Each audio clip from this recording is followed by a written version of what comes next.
আসসালামু আলাইকুম, welcome from papa and মাবরুর। সবাই কেমন আছেন? আশা করছি সবাই ভালো আছেন, সবার দিন অনেক অনেক ভালো যাচ্ছে। তো আজ যে টপিকটা নিয়ে এখন কথা বলবো সেটা হচ্ছে ভিকি জায়েদের নতুন একটা ফিকশন চলে আসছে। সেটা ট্রেলার কিছুক্ষণ আগে বিঞ্জতে রিলিজ হয়েছে।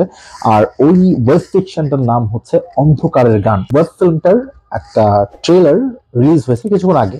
তো এটা দেখার পরপরই খুবই আমি এক্সাইটেড এই জন্য হলাম, শুধু ভিকি জায়েদের নামটা দেখে না, ভিকি জায়েদের সাথে যখন মোশাররফ করিমকে আমি কোলাবোরেট করতে দেখলাম, ঠিক তখনই আমি এক্সাইটেড হয়ে গেলাম যে ভিকি জায়েদের সাথে this is the first time Mosharraf Karim, so definitely একটা ডিফারেন্ট কিছু হতে যাচ্ছে। তো আমি ট্রেলারটা স্টার্ট করলাম এবং ট্রেলার দেখা শুরু করলাম। মোশাররফ করিমের যে প্রথম লুকটা, what a deadly look. And Vicky Zayed day by day নিজেকে একটা অন্য লেভেলে নিয়ে যাচ্ছে, জাস্ট অন্য লেভেলে। আপনি রিসেন্টলি তার লাস্ট কয়েকটা বানানো প্রোডাকশন দেখবেন, মধ্যে ভিকি জায়েদের কাজগুলো কিছুটা অ্যাভারেজ গতি মনে হচ্ছিল, মানে ওরকম ভিকি জায়েদ টাইপ মনে হচ্ছিল না। বিশেষ করে পুনর্জন্ম সিরিজের পরে তার পুনর্জন্মটাকে যেভাবে টেনেছে, মনে হচ্ছে ইন্টেনশনালি এটাকে লম্বা করা হচ্ছে, বা এটা মানে আননেসেসারি, জাস্ট ফর বিজনেস, এরকমই মনে হচ্ছিল। তেমন এটার মধ্যে যে হার্ট আছে এমন মনে হচ্ছিল না। বাট ভিকি জায়েদের যে রিসেন্টলি যে কাজগুলো, তার মধ্যে যেমন চক্র বা রুমি, আরারাত, রিসেন্ট এই কাজগুলা, তো এই কাজগুলো দেখবেন অন্যান্য কাজ থেকে কিছুটা অন্য ট্র্যাকের। সো এই ওয়েব সিরিজ যেটা আসতে যাচ্ছে অন্ধকারের গান, এই ওয়েব সিরিজটাও আমার কাছে একটা ওয়েব সিরিজ, ওয়েব ফিল্ম, এটাও কিন্তু আমার কাছে কিছুটা অন্য লেভেলের মনে হচ্ছে, অন্যরকম মনে হচ্ছে। বিশেষ করে মোশাররফ করিমের যে স্টার্টিং লুকটা দারুণ ছিল।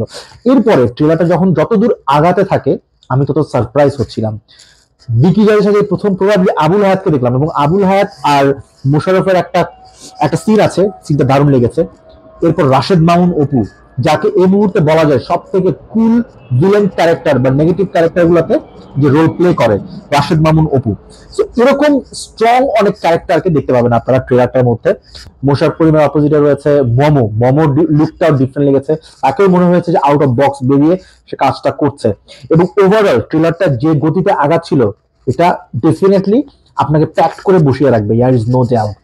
এবং ট্রেলারের যে ব্যাকগ্রাউন্ড স্কোর ছিল, পুরো ট্রেলারের সাথে পারফেক্টলি মানিয়ে গেছে। এবং ভিকি জায়েদকে মনেই হচ্ছে সে আলাদা ঘরানার একজন ডিরেক্টর, অলরেডি বাংলাদেশে ছিল, সেটা আমরা সবাই জানি। এবং এই ওয়েব সিরিজটা সবাইকে নড়ে চড়ে বসতে সহায়তা করবে। এবং ওয়েব সিরিজটা আমার মনে হয় ট্রেলারটা দেখলে আপনারাও এই ট্রেলারটার জন্য দিন গোনা শুরু করে দেবেন। অলরেডি রায়হান রাফির ব্ল্যাক মানির জন্য আমি ওয়েট করছি। ব্ল্যাক মানির যেসব প্রোমোগুলো আসছে বেশ ইন্টারেস্টিং। এবং এই যে ওয়েব সিরিজ যেটা আসতে চলেছে অন্ধকারের গান, এটাও দারুণ লাগছে। তো ওভারঅল আমি very excited about this web series. এবং এখানে যে কাস্টিং রয়েছে, বিশেষ করে আমি এক্সাইটেড হচ্ছি মোশাররফ করিম। মোশাররফ করিম মধ্যে কিন্তু একজনই অ্যাক্টিং করছিল, উনি বাংলাদেশের best actor, here is no doubt. One of the বললে ভুল হবে, is one of best actor Mosharraf Karim.